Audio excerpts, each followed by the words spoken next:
So this woman,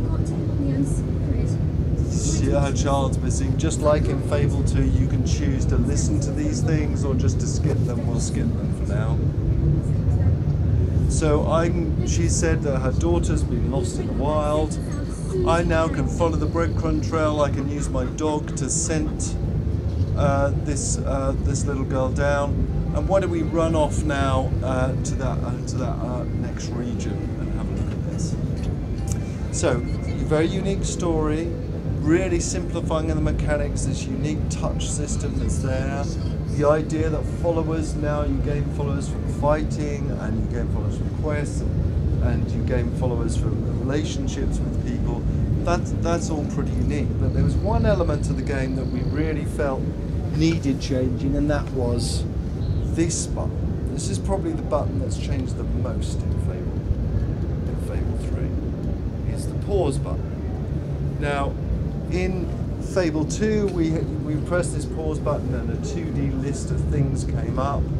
It was, it was okay, but it was 300 items of tedium to go through and change your costume. It was 150 different weapons to go through, and that didn't really work for me, especially if we wanted to be more action adventurous. So here we are in a region, and it's pretty cold here.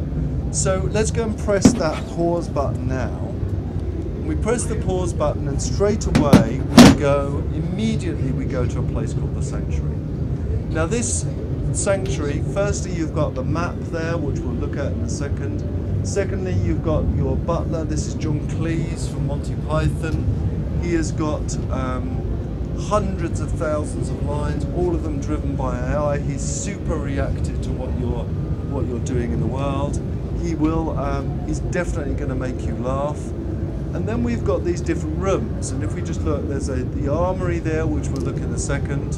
There's the clothing room here, which we'll look at in a second. Sorry, Dimitri, just pop out in a second. There's the treasure room over here, and this is to do with multiplayer here. So let's just go in the clothing room. And our ambition was, can we have a system which, in here, this is all the clothes that you found in the world. There's hundreds and hundreds of different clothing options in the world, and your butler has laid out the most appropriate clothes on these plinths. I can accept his choice and just change all my clothes very quickly, or I can customize these much further. I can swap and change out the trousers. I can go and tint these trousers, and your butler is there all the time to sort of comment on that sort of stuff. So, that's what I like. So that's the clothing stuff. That's very important when you're king to be dressed right.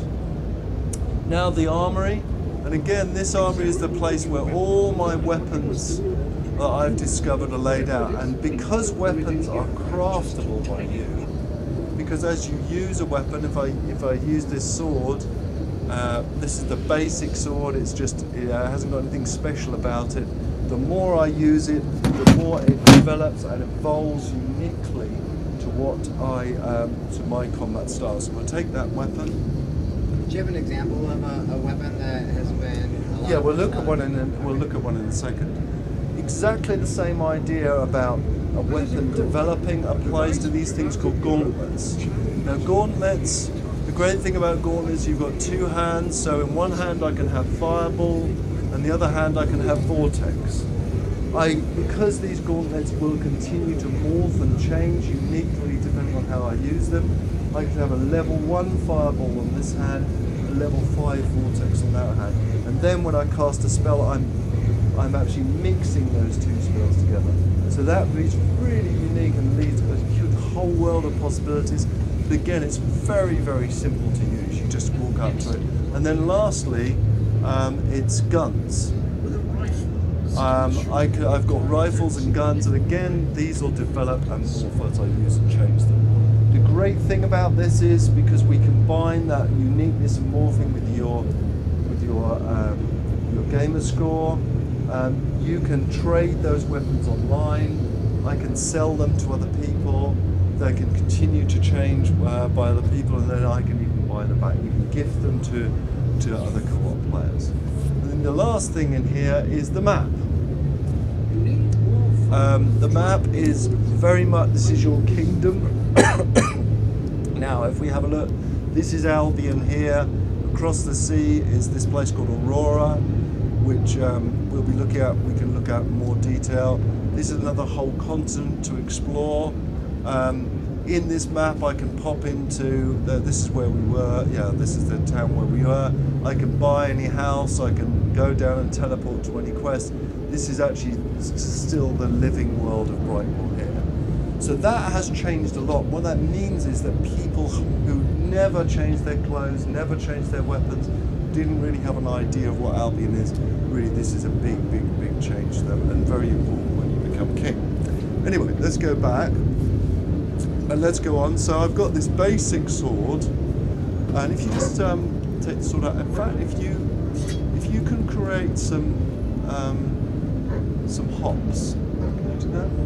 So we'll just show you some of the combat. Now, it's exactly the same as Fable 2 in certain ways, but it's changed a lot as well. So tapping does fast sword swings, holding charges up and builds up. Now remember, all of this is combined with the uniqueness of the weapon. So you're crafting a weapon as you're using it. We never cap the hold. So if Dimitri holds down and he's cast a spell at the same time, holds down for a flourish. Yeah, you don't have any unlock because this is level 1, but as this sword goes up, we're going to unlock stuff. So you can charge up that.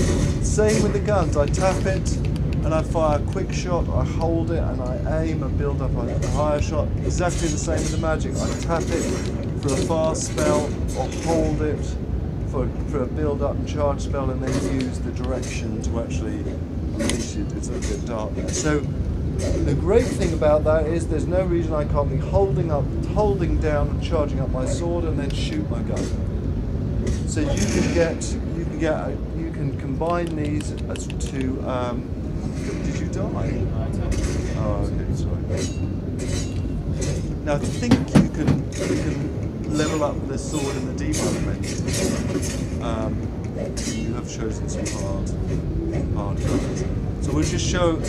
If you go to the debug menu, you should be able to level up that sword. But I'll just take some questions. Anyone got any questions about what I've gone through? So it's a big change, huge change to the story, massive change. You know, getting rid of health bars and experience meters, and making the leveling up about what you hold in your hand. Your body still levels up, making the level up about followers. About you more followers you have, you more powerful you are. Just complete change of that start button, which means that you've got the sanctuary there, which is instantly accessible the whole time.